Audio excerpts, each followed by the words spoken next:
I think keeping it with the coin, I think most people agree that that's a good strategy, but yeah, without the coin, a bit more of a grey area, but chooses not to play out the Knife Juggler there to compete with the Mad Scientist, which seems fine when you have Muster for Battle in your hand. There's a lot of value to come out of your Knife Jugglers. So. Second time Tree of Life in this tournament. Oh. This time, it's not like when we saw it the first time. It was kind of a the tempo mage cannon if he wants to, but is that the right line to go for Lothar? What do you think? Yeah, I would go for the double flame cannon and pink. Definitely. He can trade into the 2-1 first, yeah, just to maximize the odds, and then he has double flame cannon, which is at least guaranteed to take down one of these two big minions. That's not a bad outcome for him. That's not a bad outcome, but at the same time, there's the second mysterious challenger, which will just refill the board, and that's just crazy. I think if we get another massive mysterious challenger this turn, and yeah, in response, he is going to play down Dr. Ooh. Wait, what? Ah, okay. This is the arena style Blessing of Wisdom play. Put it on your opponent's minion as kind of pseudo removal. Yeah, but you don't care about that. Yeah, in constructed, your decks are just way too finely tuned to worry about that kind of thing. You'll just bank the damage where you can and just trust that you can push through. So Mirror Entity is activated here with the Haunted Creeper. Mirror Entity generally a pretty low value card against this deck. They have so many small minions that they can choose to trade out. But Flame Strike is potentially a nice board clear this turn. Double unstable portal. Whoa! He clears the Dr. Boom. Didn't see that coming, to be honest. Interesting. So not enough mana to enough to ensure a win after. Yeah, I don't think. Oh wait, that's lethal. That is lethal. Boombot to face and fire. That's wow. Orange. That's Orange doing the semifinals with the crazy Boombots. I was gonna say that is not the first time that Orange's Boombots have done insane things for him this game. So that, but then Blessing of Kings on a 1/1 and trade into the Drake. What if you just trade with the 2/3? And go with the Pulted Shredder into the Drake. Okay. Because this leaves you really open to swipe. Yes, it does. I mean, your drop will get buffed from the Avenge, so that's not that bad. You can actually... Isn't it better to hero power down the Shredder first and then swipe the minion that gets avenged? That's a Millhouse. Wait, the Avenge didn't proc.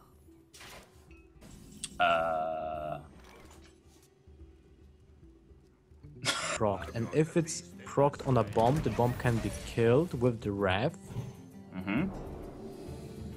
But that stops him from developing a second minion this turn, so I think just going ahead and dropping a Druid of the Claw onto the board is probably the way to do this. But then RD will follow it up with the Equality. For the first time in the tournament. Yep. I don't know if Orange was paying attention. It sounds like he was in transit during the other semi-final game, so he probably missed the information that Equality is in this deck, since it was the first time we saw it. So this Equality could come down as quite a surprise to him here. Equality into... No. You have to be sure that you don't die to combo next turn. So if you play Equality now, you are not able to attack the bomb. Yeah, I think you're probably right. Obviously, valuing the 4-attack Boombot on the board, because they're both 4/1s at this point, so they're essentially the same minion. It's just one of them is a Boombot and one isn't. But I think you're right. Like, you value this Boombot hitting him in the face this turn, and then just pushing the 4 extra with the Millhouse Mana Storm. Yep, and he seems to agree. But the trade has to happen, right? He has to be trading, surely. Otherwise, you're dead to combo. Yeah, exactly. On spot. Oh, double ones on bombs. That's really unfortunate. Yes. So. Double revs, unless your opponent has double keepers and hero power. Yeah, in which case, then you are just top decking. So. And you need a Tyrion or basically Tyrion. Or a Mysterious Challenger, right? Because Mysterious Challenger would get a Noble Sacrifice. Oh yeah, that's true. Yeah. But there are 2 keepers on board, so you die to combo anyway. Yes, that's very true. So, would you die to combo through Tyrion, in fact? With the 2 keepers on board? Well, you use the face... No, you can't use it. No, you can't. Well, you can. You will be one off. Well, no, because there's 3 damage from RDU that's going to be pushed forward this turn, right? So right. It will be too low to hit Tyrion with his face if that happens. True. Consecration is reasonable, but RDU has some decisions to make here.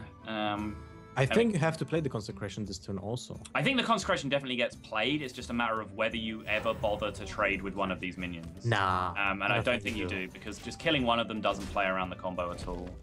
In fact, RDU is just going to choose to hold on to the Consecration. Fair enough. Okay. Just if he top decks Tyrion next turn, then he might be in a bit of a feels bad man situation because he's not going to be able to do both of those things. So. Oh wow, double innovate. Well, that's the worst draw you could have got. Good again. It is. You might as well just spend one of the innovates here just to use your hero power. Yep. Gain that 1 extra 8, life. 10, 12, 13 damage next turn. So not lethal. Based on the board, right? But with the Force of Nature in hand, it is of course lethal next turn. So he needs a big top deck here, and Avenge is not it. And he is gonna find this game slipping away from him here. And that's really unfortunate. Look at that. Orange is left on 2 HP, which means if the boom bots were heading for more than 1, that is a this very, would be very good point for Radu. Yep. Both boom bots were heading for 1. That is an excellent point. So yeah, if both of those boom bots had rolled 1 extra, or if one of them had rolled 3 or above, then yeah, this would have been a very, very different outcome. But the Force of Nature is just going to come down, seal the game, and Orange is going to go out to a 2-0 lead now, and he's sitting pretty to take home the inaugural Abios Hearthstone tournament, the Abios Grand Tournament against Cabal Shadow Priest. But at the same time, he's been forced to kind of play this game fast because Orange has built up a lot of mid-game pressure against him with the double Blackwing Corruptors. That's true. I'm still wondering if there will be a case for the Nexus Sarad. He's being drawn almost every single game, and we don't see him being used at all. Yeah, we haven't seen him summon a single spell this entire tournament, right? Yeah. That's true. Yeah, I kind of like it here.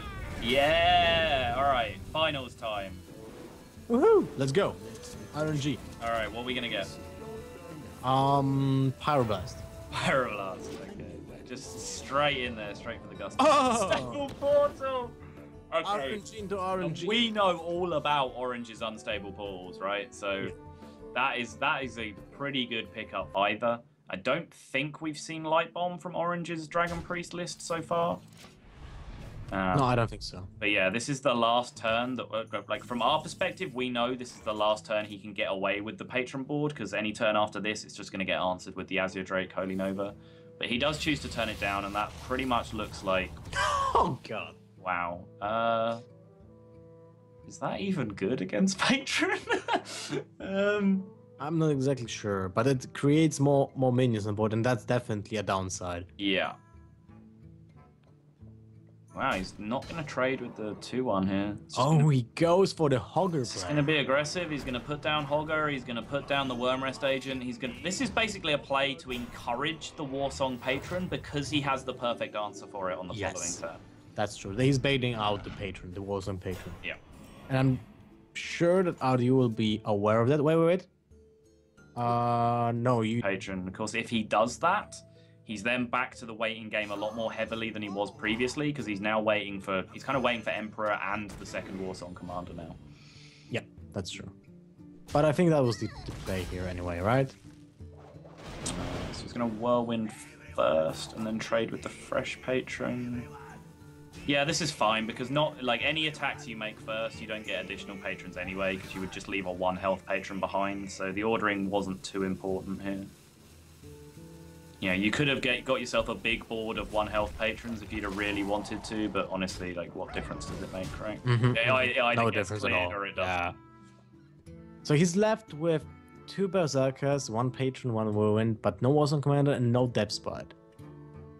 He's going to go with the Vol'jin Holy Nova here instead of the Azure Drake. Or he's at least thinking about it. I understand the merits of it. It gets a bigger minion. That's like 2 damage more, but the minion is less reliable because it will have only 3 HP. 15 life, staring already down an Azure Drake on the board, and like the development is just going to get stronger. Yeah, and it seems like RDU agrees. He's just going to go all in here. So he needs these patrons now to carry him to victory. If these patrons go down, he's pretty much out of stuff. You know, even with double frothing in his hand, he's used so many whirlwind effects already that if there is an answer to this board, he's pretty much accepting that the game is lost. Yeah, but only answer to this board would be a Oakenite Circle, or as you said, light bomb. And Oakenite Circle is definitely not a part of this deck. Why the light bomb can be, because it goes well with the theme of the minions, because they usually have more more HP than attack. Yes. But not everyone is choosing to use the light bomb at all. Right, it's like a double-edged sword, right? You'll generally have more minions on the board than the average priest deck, so that makes light bomb seem unappealing, but at the same time, your minions have high health and relatively low attack, so light bomb generally does more damage to your opponent's board than your own, so I can understand the argument both ways to an extent. I personally don't favor light bomb in Dragon Priest at all, and it looks like from what we've seen out of Orange's deck that he feels the same way. Just going to go for the double frothing berserker plan here, and he is, as we said, pretty much all in at this point. One of these frothing berserkers is going to be able to be Shadow Word Death down. I don't know if we've seen anything like a Holy Smite in Orange's list that he might be able to combo with the Vol'jin, but otherwise it looks like one of these frothing berserkers is going to be left to run rampant on the board here. Oh, well, never mind. Ladies and gentlemen, that top deck. Yep, that's true. Wow. That top deck. The Smite is just sealing the deal here. The absolute toppest of decks. I don't think there's any way RDU can make a comeback now. There's not enough damage left in the deck. There just isn't. He'd need this Emperor to stick to the board for like 3 or 4 turns, and that's not going to happen because it just gets traded out by the Vol'jin straight away. So there just is not enough damage left in the deck. Both Patrons are gone, both Frothings are gone. He literally just has all the crappy utility cards left in his deck. So. And there's the Cabal Shadow Priest too. So it wasn't really drawn that well. But